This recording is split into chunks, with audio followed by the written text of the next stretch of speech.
रहे हो रफीक? हमारा घर अब नाव से भी ज्यादा तैर रहा है। कल रात तो ऐसा लग रहा था जैसे घर समेत नदी में बह जाएंगे। क्या तुम्हें थोड़ा भी डर नहीं लगा? डर? अरे डर से कैसे चलेगा मैना। बाढ़ तो इस गांव के लिए कोई नई बात है नहीं।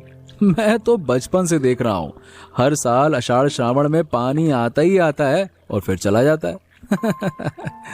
अच्छा सुनो, तुम चिंता मत करो, मचान को मैंने मजबूती से बांध दिया है, इतनी आसानी से नहीं टूटेगा। चिंता मत करो कहना आसान है, लेकिन चावल की बोरी तो लगभग खत्म होने वाली है। सब्जी के नाम पर कुछ भी नहीं है। गाय को कहाँ रखोगे? पुआल तो सारा भीग गया है। माँ तो रात भर सोई नहीं है, घुटने के दर्द से परेशान है। चलो थोड़ा धीरज रखो। आज ही मैं नाव लेकर बाजार की तरफ जाऊंगा, कुछ दाल चावल ले आऊंगा। गाय को ऊंची जगह पे बांध दिया है। और सुनो, माँ के लिए मैं दवाई भी लेकर आऊंगा, ठीक है? तुमसे और कितना कहूँ रफीक, सब कुछ अकेले करने मत जाया करो। इस पानी का बहाव देखा है कैसा है? अगर नाव पलट गई तो तुम्हें कौन बचाएगा?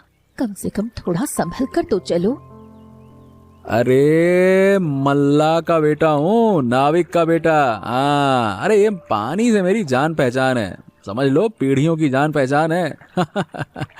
पानी पे गोते लगाना और पानी पे तैरना और पानी पे नाव चलाना सब बहुत अच्छे से आता है। अच्छा सुनो, अब तुम अंदर जाओ, देखो माँ जागी है या नहीं जागी है। मैं जरा मचान को थोड़ा और मजबूती से बांध दूं, ठीक है? जाओ। पानी तुम्हारा जाना पहचाना है, सुनकर लगता है जैसे पानी तुम्हारा लंगोटिया यार हो। लेकिन इस बहाव को तो देखो एक बार, कैसे सब कुछ खींच रहा है। आम के पेड़ के पास जो बांस था वो तो रात में ही बह गया। तुम्हारा इतना हौसला देखकर मुझे और ज्यादा डर लगता है। अरे बाबा, तुम डरती हो, वो तो तुम्हारा प्यार है मैना। लेकिन डर कर बैठे रहने से तो संसार नहीं चलेगा। चलेगा क्या? नहीं ना, मुझे बाहर निकलना ही होगा। पर हाँ, वादा करता हूँ संभल कर जाऊंगा। तुम मुझ पर थोड़ा भरोसा रखो। ठीक है? जानते हो, भरोसा तो है ही। अगर नहीं होता तो क्या तुम्हारे साथ इस पानी के बीचों बीच घर बसाकर बैठी रहती? जाओ, लेकिन जितनी जल्दी हो सके लौट आना। माँ और मैं इंतजार करेंगे। अरे बाबा, लौट आऊंगा मैं ना, चिंता मत करो। और सुनो, माँ को घुटने की सिकाई करने के लिए थोड़े से गर्म पानी में नमक घोल कर दे देना। कल रात माँ कह रही थी कि घुटना और ज्यादा अकड़ गया है। मैना बेटी, इस गीली लकड़ी से काम नहीं चलेगा। कल जो सूखी लकड़ियाँ मैंने छप्पर के नीचे रखी थी उन्हें ले आओ। बाढ़ आई है तो क्या हुआ, हांडी में भात बनना बंद नहीं होगा। जब तक ये बुढ़िया जिंदा है तब तक इस चूल्हे में आग जलती ही रहेगी। माँ, आप इतनी तकलीफ उठाकर क्यों बैठी हैं? आपके घुटने में दर्द है, अंदर जाकर थोड़ी देर लेट क्यों नहीं जाती? मैं खाना बना लूंगी, आप बस बता दीजिए कि क्या क्या करना है। अरे नहीं बेटी, मैं बैठकर क्या करूंगी? ये चूल्हा ही तो मेरा साथी है। तुम्हारे ससुर जब जिंदा थे तो इससे भी भयानक बाढ़ देखी है। उस मुकाबले ये तो कुछ भी नहीं है। चावल है, पानी है, नमक है, इतना होने से ही संसार चल जाता है बेटी। आपकी बातें सुनकर मुझे शर्म आती है माँ। मैं थोड़ी सी मुसीबत में ही घबरा जाती हूँ। आपने जिंदगी में कितना कुछ सहा है। शर्म की कोई बात नहीं है बेटी, तू तो इस गांव में नई आई है, अभी सिर्फ 3 साल ही तो हुए हैं। मैं इस गांव में 40 साल से हूँ। कितनी बाढ़ देखी है, कितने तूफान देखे हैं। पानी देखकर डरने से कैसे चलेगा, धीरे धीरे देखने की आदत हो जाएगी। अच्छा माँ, आज बासी भात और हरी मिर्ची के साथ खा लिया जाए। सूखी मिर्चें कुछ रखी हैं, उनकी चटनी बना लेती हूँ। रफीक को तो बासी भात खाना बहुत पसंद है। हाँ बेटी, बिल्कुल अपने बाप पर गया है। बासी भात और हरी मिर्ची मिल जाए तो उसे और कुछ नहीं चाहिए। अच्छा, थोड़ा प्याज है ना, थोड़ा प्याज बारीक काट कर दे देना बासी भात के साथ। और कल से हम पानी से मछलियाँ पकड़ेंगे। बाढ़ के पानी में मछलियां तो अपने आप ही आ जाती हैं। माँ, आप बिल्कुल सही कहती हैं। तकलीफ के बीच भी आप उम्मीद की बात करती हैं। हमें तो सच में डरने की कोई जरूरत नहीं है ना? डर किस बात का बेटी? ऊपर वाला है, उसने पानी दिया है, वही हटाएगा भी। माँ, आपकी ये बातें मेरे दिल को हिम्मत देती हैं। सच कह रही हूँ, अगर आप ना होती तो शायद मैं कल रात को ही रोना शुरू कर देती। आपको शांत देखती हूँ, इसलिए मैं भी खुद को संभाल लेती हूँ। रोने से क्या होगा बेटी? क्या रोने से पानी कम हो जाएगा? बल्कि हाथ में कोई काम ले ले, मन अच्छा रहेगा। आ, मुझे पकड़कर थोड़ा सा उस तरफ बैठा दे। चूल्हे के धुएं से आंखें जल रही हैं। माँ, मेरा हाथ पकड़िए, धीरे धीरे, घुटने पर ज्यादा जोर मत दीजिएगा। अरे नयन, इधर इधर इधर इधर। हाँ, नाव को मचान से बांधो। हाँ। और भाई, कहाँ इतनी सुबह सुबह कहाँ से आ रहे हैं? अरे बोरी में क्या है? अरे भाई, सुबह से निकला हूँ। हमारे घर के पीछे जो ऊंची जमीन है, वहाँ कुछ साग सब्जियां हुई थी। पानी अभी वहाँ तक पहुँचा नहीं है। माँ ने कहा कि चाची लोगों को दे आओ, और इस पोटली में कुछ सूखी मिर्च और प्याज है, बस। वाह, क्या बात है। चलो, अपनी माँ को मेरा प्रणाम कहना। इस समय ये सब सोने से भी ज्यादा कीमती है भाई। बाढ़ के टाइम में यही तो चाहिए, खाना पीना दाना पानी। अच्छा सुनो, तुम थोड़ी देर बैठो। अब देखो, चाय तो नहीं है पर पानी पी लो। बहुत दूर से नाव चलाकर आ रहे हो ना।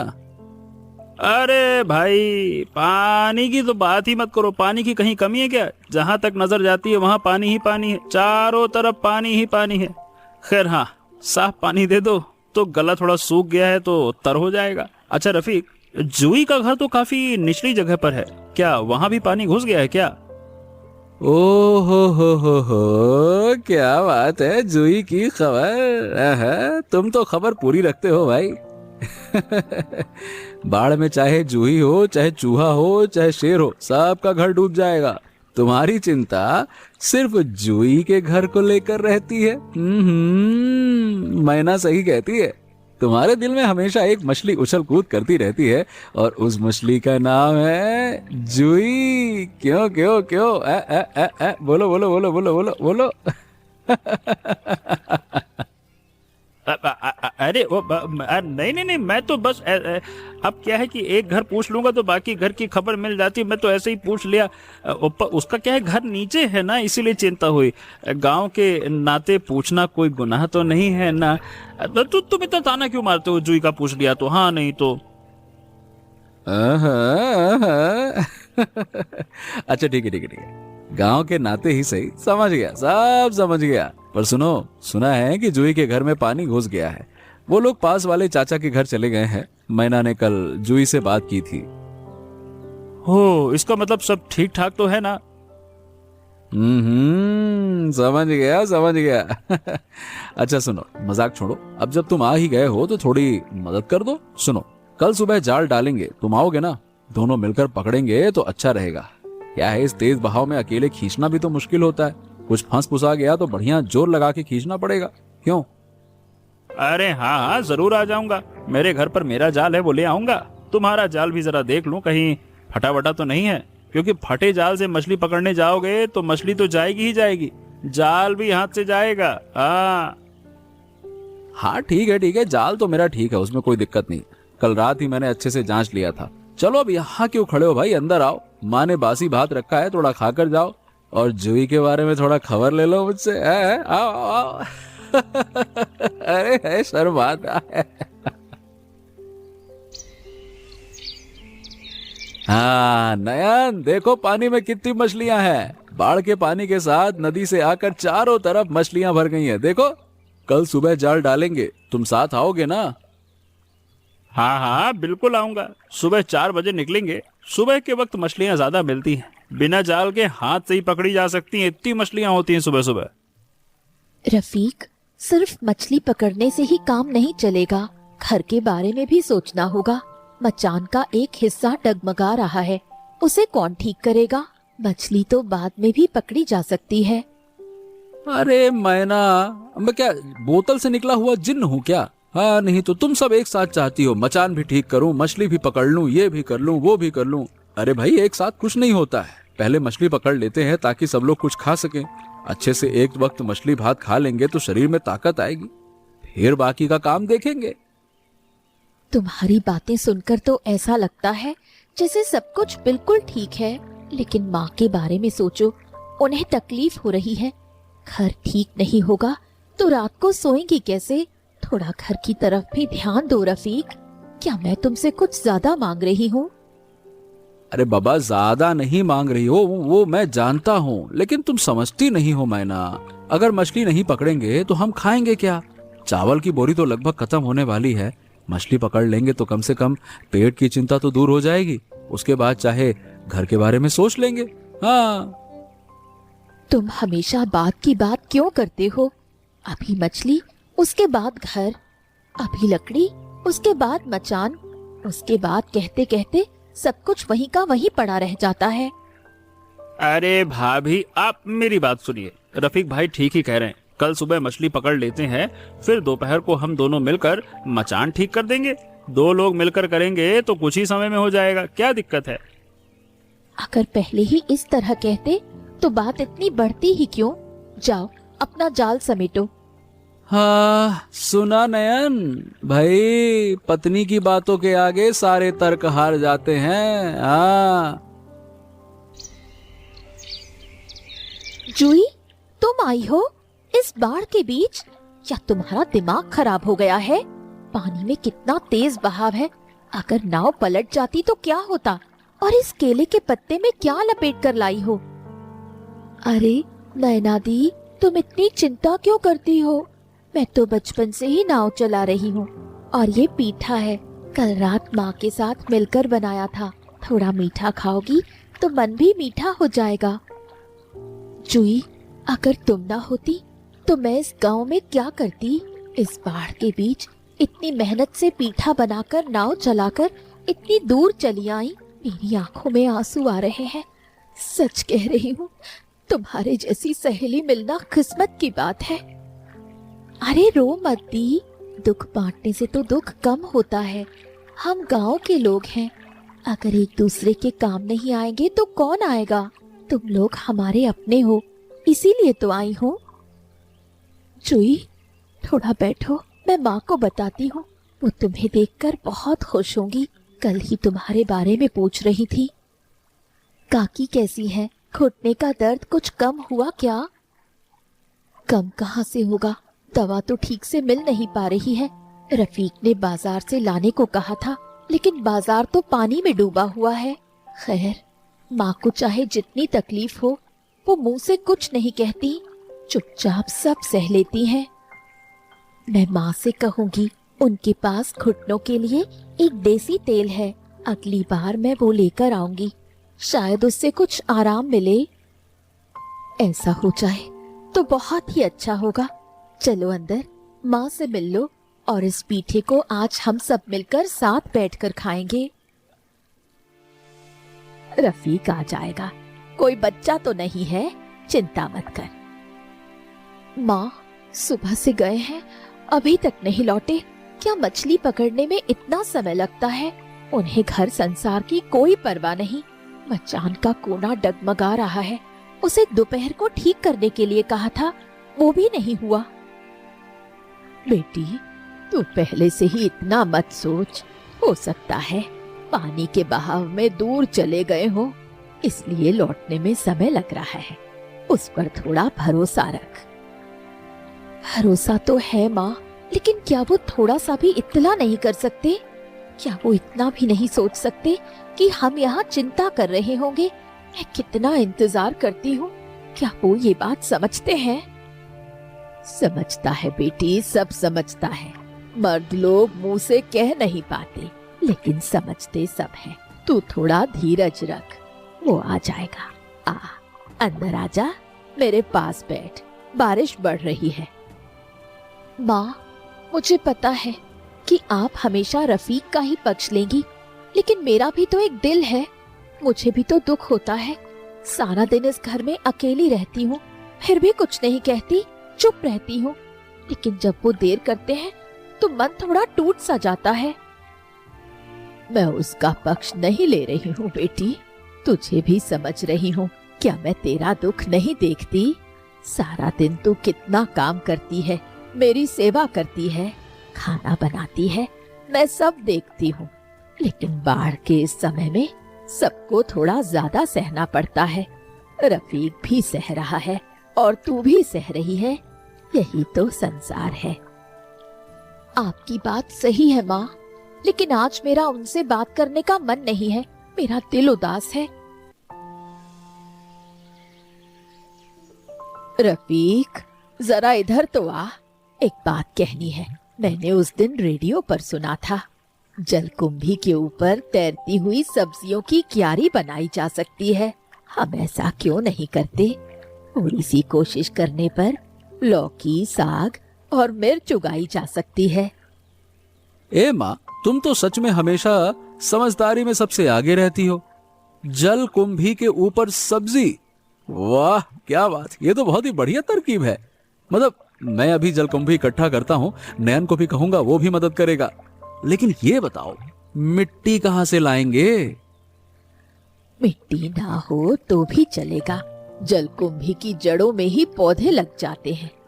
थोड़ा सूखा गोबर या पुआल मिला देना, बीज छिड़क देने से कुछ ही दिनों में पौधे निकल आएंगे। तेरे पिता बाढ़ के समय ऐसा ही किया करते थे, मैंने अपनी आंखों से देखा है। हाँ, पिताजी ऐसा करते थे, ये तो मुझे पता ही नहीं था। माँ, तुमने ये बात पहले क्यों नहीं बताई? पहले बताने की जरूरत ही नहीं पड़ी। इस बार की बाढ़ कुछ ज्यादा लंबी खिंच रही है, इसलिए याद आ गया। तेरे पिता कहते थे, पानी के साथ लड़कर कोई फायदा नहीं है, पानी का इस्तेमाल करना सीखो। असली समझदारी इसी में है। ठीक है माँ, आज से ही इसकी शुरुआत करता हूँ। मैना से भी कहूंगा कि मदद करे, उसे बागवानी करना बहुत पसंद है। हाँ, उसे जरूर बोलना। लेकिन लग रहा है आज उसका मूड थोड़ा खराब है। तू जरा उससे अच्छे से बात करना। पत्नी को समय देना पड़ता है बेटा, सिर्फ काम करने से नहीं होता। माँ, क्या मैना नाराज है? उसने तुमसे कुछ कहा क्या? कहा तो कुछ नहीं, लेकिन चेहरा देखकर सब समझ आ जाता है। औरत का दिल समझना मुश्किल है, लेकिन समझने की कोशिश करनी पड़ती है। तो कल सारा दिन बाहर था, वो अकेली थी, थोड़ा उसका ख्याल रख। जुई, तुम यहाँ अकेले नाव में? अरे भाई, पानी का बहाव तेज है, मतलब बहुत तेज है, संभल के आई हो ना? कुछ समस्या तो नहीं हुई? हाँ, नैना दी से मिलने आई थी, बस थोड़ी बातचीत करने जा रही हूँ। तुम यहाँ क्या कर रहे हो? जलकुंभी पकड़ रहे हो क्या? हाँ, रफीक भाई की माँ ने कहा कि जलकुंभी के ऊपर तैरता हुआ सब्जी का बाग बनाएंगी, तो मैं भी मदद करने आ गया। अच्छा ये बताओ, तुम्हारे घर पर सब कुछ ठीक ठाक तो है ना? माने कि पानी ज्यादा तो नहीं बढ़ा?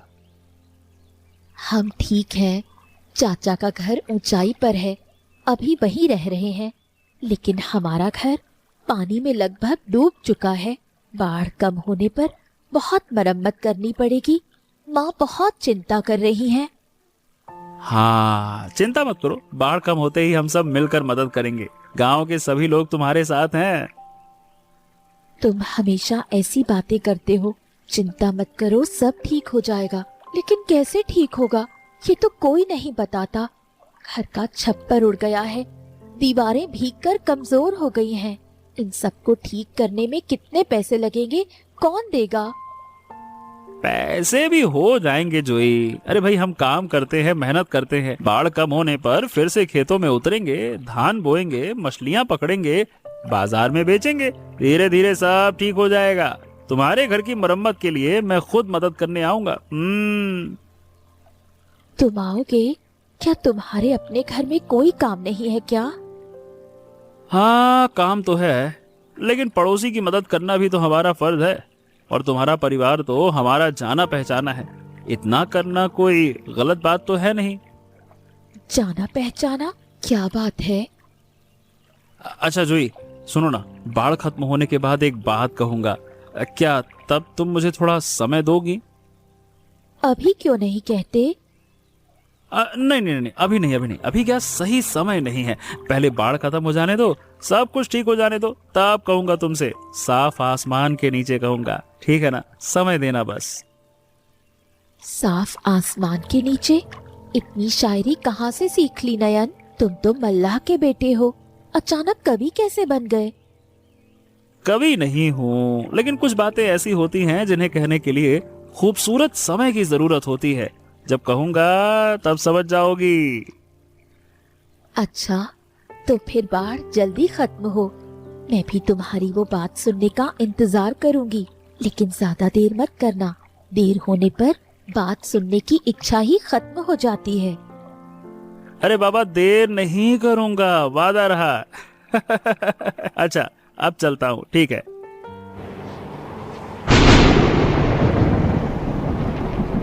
मैं ना, मेरे लिए थोड़ा भात रखा है ना?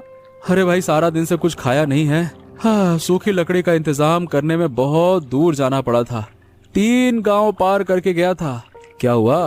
बात क्यों नहीं कर रही हो? क्या बात है? कुछ बोलो, क्या हुआ? कुछ नहीं हुआ, भात रखा है, खुद निकाल कर खा लो, मैं थक गई हूँ।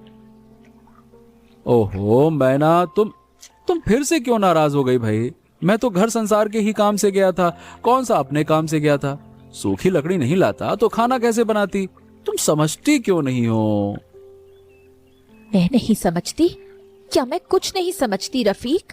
मैं सारा दिन इस घर में अकेली बैठी रहती हूँ, माँ की सेवा करती हूँ, खाना बनाती हूँ, मचान संभालती हूँ। तुम सुबह चले जाते हो और रात को लौटते हो। क्या तुम्हारे लिए काम ही सब कुछ है? मैना, काम भी तो मैं इस परिवार के लिए ही तो करता हूँ ना, तुम्हारे लिए, माँ के लिए, हम सब के लिए, अपने परिवार के लिए। मैं कोई अपनी मौज मस्ती के लिए तो घूमने नहीं गया था। शरीर टूट रहा है, अब क्या कैसे समझाऊं? उस पर तुम इस तरह की बातें करोगी तो मैं कहाँ जाऊंगा, बताओ? मैं तुम्हें कहीं जाने के लिए नहीं कह रही हूँ, मैं बस इतना कह रही हूँ कि जाने से पहले थोड़ा बता कर तो जा सकते हो, थोड़ा सा इत्तला तो कर सकते हो।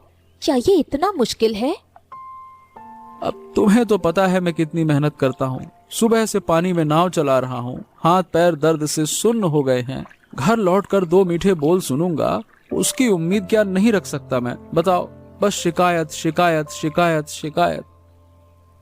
शिकायत इसलिए करती हूँ क्योंकि तुम मुझे उसका मौका देते हो। अगर एक बार कह कर जाते कि मैना आज देर होगी तो मैं कुछ भी नहीं कहती। क्या इतना भी नहीं कर सकते? हाँ, अच्छा ठीक है, चलो। अब देखो, मैं और बात नहीं बढ़ाना चाहता, तुम एक काम करो, सो जाओ। मुझे अब और बात नहीं करनी, तुम खा लो, मैं सोने जा रही हूँ। मैना बेटी, आ जरा मेरे पास बैठ। तेरा चेहरा देखकर समझ आ रहा है कि कल रात तुम दोनों के बीच कोई बात नहीं हुई। तुझे कुछ समझाना चाहती हूँ, नाराज मत होना। कहिए माँ, मैं आपकी किसी भी बात पर कभी नाराज नहीं होती। बेटी, बाढ़ के पानी की तरह अगर शिकवे शिकायत भी दिल में जमा होने दोगी तो घर डूब जाएगा। पानी आता है और चला जाता है, लेकिन अगर शिकवा दिल में जम जाए तो वो सड़कर संसार को बर्बाद कर देता है। रफीक तेरे लिए ही दिन रात खटता है। लड़का मुंह से भले ना कह पाए, लेकिन वो तुझसे कितना प्यार करता है ये मैं जानती हूँ। माँ, मैं जानती हूँ कि रफीक मेरे लिए बहुत मेहनत करता है, लेकिन थोड़ा सा बता देने में क्या हर्ज है? इतना तो कह ही सकता है कि देर होगी, चिंता मत करना। ये बात तो सही है बेटी, इसलिए मैं रफीक को भी समझाऊंगी, लेकिन तू पहले अपने दिल से ये मैल साफ कर। जिस घर में प्यार होता है वहाँ शिकवे शिकायतों की कोई जगह नहीं होनी चाहिए। माँ, आपकी बातें मेरे कानों में जैसे पिघले हुए सोने की तरह उतरती हैं। आप समझाती हैं इसलिए मैं खुद को संभाल लेती हूँ, वरना कल रात मैंने न जाने रफीक को और क्या क्या कह दिया होता। बाद में मुझे खुद ही दुख होता। यही तो बेटी, गुस्से में कही गई बात बाद में कभी वापस नहीं ली जा सकती। जब भी गुस्सा आए तो मन ही मन 10 तक गिनती गिनना, उसके बाद कुछ बोलना। मैं भी ऐसा ही करती थी और देखती थी कि गुस्सा अपने आप ही ठंडा हो जाता है। 10 तक गिनती गिनूं? हाँ, इसकी कोशिश की जा सकती है। अच्छा माँ, मैं चलती हूँ, रफीक के लिए नाश्ता बना देती हूँ, उसने अभी तक कुछ नहीं खाया है। रफीक, कल सारा दिन कहाँ था? सच सच बता। माँ, मैं सूखी लकड़ी का इंतजाम करने गया था। अब 3 गांव पार करने पड़े और लौटते समय हसन की दुकान से कुछ सूखा चूड़ा, चिवड़ा, गुड़ और माचिस का इंतजाम किया है। अब मैना को अब चिंता करने की जरूरत नहीं पड़ेगी, चिंता मत करो। तूने तो अच्छा काम ही किया है बेटा, लेकिन मैना को बताकर नहीं जा सकता था। तेरी पत्नी सारा दिन चिंता में थी। घर संसार सिर्फ रोजी रोटी से नहीं चलता बेटा, थोड़ा बातचीत से भी चलता है। माँ, मैंने सोचा था कि लौटकर बता दूंगा, अब बताना भूल गया। असल में सुबह जल्दी निकल गया था, मैना तब सो रही थी। अब उसे जगाना नहीं चाहता था, मैंने कहा उसकी नींद पूरी हो जाए। जगाना नहीं चाहता था, वो तेरा प्यार था, लेकिन उस प्यार की बात मैना को बतानी तो पड़ेगी। वो अगर जानती तो खुश होती, लेकिन तूने बताया नहीं, इसलिए उसने सोचा कि तूने उसे बताना जरूरी ही नहीं समझा। मैंने सोचा नहीं था माँ, सच में मेरे दिमाग में ये बात आई ही नहीं। मैंने सोचा कि लौटकर सब कुछ बताऊंगा, तब मैना गुड़ चूड़ा देखकर खुश हो जाएगी, लेकिन वो तो ये सब देखने से पहले ही नाराज होकर बैठ गई है। नाराजगी नहीं बेटा, शिकवा है। दोनों में फर्क होता है। मैना नाराज नहीं हुई है, उसने शिकवा किया है, और शिकवा इंसान तभी करता है जब वो प्यार करता है। तुम सही कहती हो माँ, मुझसे ही गलती हुई है। मैं मैना से अभी बात करता हूँ। ठीक, बात करता हूँ मैं।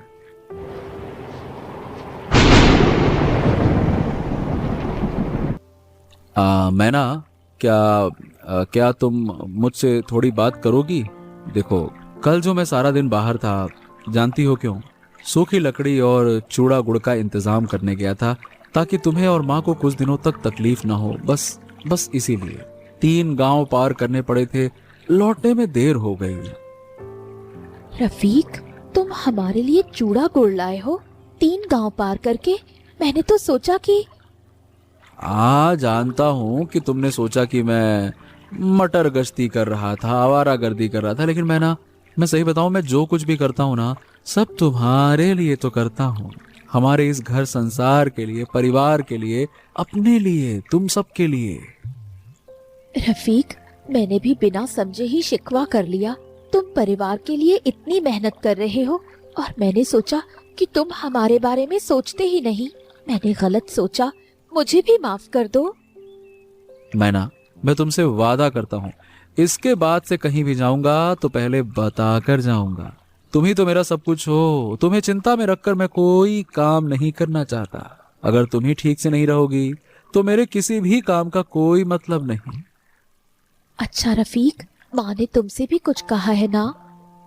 हाँ, कहा है। माँ बिल्कुल सही कहती हैं।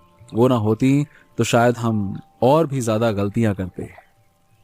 माँ हमारे इस संसार की नींव है, वो है, इसलिए हम सीधे खड़े हैं।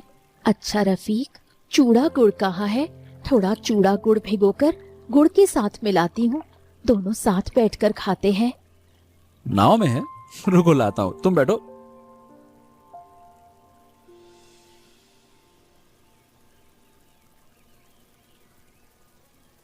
रफीक भाई, पानी कम हो रहा है, देखो। और कुछ ही दिनों में शायद मिट्टी दिखने लगेगी। अच्छा भाई, एक बात कहूँ, मैंने ना जूही को अपने दिल की बात बता दी है। क्या बात कर रहा है, सच में? क्या कहा तुमने, और जूही ने क्या कहा? अरे, मैंने कहा कि बाढ़ ने मुझे सिखाया है कि जिंदगी में कुछ बातें कहने में देर नहीं करनी चाहिए। जो कहना हो उसे समय पर कह देना चाहिए। इसीलिए मैंने कह दिया, जूही तुम मुझे अच्छी लगती हो, मैं तुम्हारे साथ घर बसाना चाहता हूँ, अगर तुम और तुम्हारा परिवार राजी हो तो। अरे वाह! फिर क्या हुआ? जूही कुछ देर चुप रही, फिर मुस्कुराकर बोली, इतनी देर क्यों कर दी? बस, और कुछ नहीं कहा। लेकिन उस मुस्कान को देखकर मैं समझ गया। नयन, तुमने बिल्कुल सही काम किया। अरे दोस्त, जूही बिल्कुल बहुत अच्छी लड़की है। मैना हमेशा उसकी तारीफ करती है। तुम दोनों की जोड़ी बहुत अच्छी जमेगी। सच में नयन भाई, जूही से कह दिया। आज ये सुनकर मुझे सबसे ज्यादा खुशी हुई है। जूही मेरी जान से प्यारी सहेली है और तुम रफीक के जिगरी दोस्त हो। इससे अच्छा और कुछ नहीं हो सकता। भाभी, आपका आशीर्वाद चाहिए। आप जूही को सबसे अच्छे से जानती है। क्या मैं उसे खुश रख पाऊंगा ना? खुश रह पाओगे नयन भाई, बिल्कुल खुश रह पाओगे। जूही बहुत सीधी सादी लड़की है। उसकी ज्यादा मांगे नहीं है। वो बस थोड़ी सी बातचीत, थोड़ा सा वक्त और थोड़ा सा प्यार चाहती है। और सुनो नयन, बाढ़ ने हम सबको कुछ न कुछ सिखाया है। मुझे सिखाया है कि परिवार में बातचीत करना कितना जरूरी है। मैना को सिखाया कि धीरज कैसे रखना है, और तुम्हें सिखाया कि हिम्मत करके कैसे अपनी बात कहनी है। सच कहा भाई। अगर बाढ़ ना आती तो शायद मैं और न जाने कितने सालों तक चुप रहता। पानी ने आकर सब कुछ उलट पुलट दिया और उसी के साथ मेरे दिल को भी झकझोर दिया। पानी आता है, पानी चला जाता है। बाढ़ आती है, बाढ़ हट जाती है। लेकिन जिस परिवार में प्यार होता है, विश्वास होता है, एक दूसरे के प्रति सम्मान होता है, वो संसार कभी नहीं डूबता। भाभी, हम रुकेंगे। आज का दिन हम सब मिलकर बिताते हैं, और क्या मजा आएगा। माँ, आपकी ये बात मैं जिंदगी भर याद रखूंगी। आप ना होती तो ये परिवार नहीं चल पाता। मैंने क्या किया है बेटी, सब तुम लोगों ने ही तो किया है। मैंने तो बस थोड़ा सा रास्ता दिखा दिया, बाकी सब तुम लोगों ने खुद समझ लिया। संसार तो ऐसा ही होता है, थोड़ा कहना पड़ता है, थोड़ा समझना पड़ता है और थोड़ा समझौता करना पड़ता है, तभी सब ठीक रहता है। रफीक, आज मैं सबके लिए मछली का शोरबा बनाऊंगी। नयन भाई और जूही, तुम दोनों आज यही खाना खाओगे, कोई कहीं नहीं जाएगा। मैना दी, मैं तो हमेशा यही रहना चाहती हूँ। तुम्हारे पास रहने से मन अच्छा रहता है। हाँ, सब मिलकर साथ बैठकर खाना खाएं। असली सुख तो उसी में है। बड़े बड़े घर मकान न भी हो तो चल जाता है, लेकिन ये साथ बैठकर खाना, हंसी मजाक और सुख दुख बांटना, अगर ये ना हो तो जिंदगी में कुछ भी नहीं है।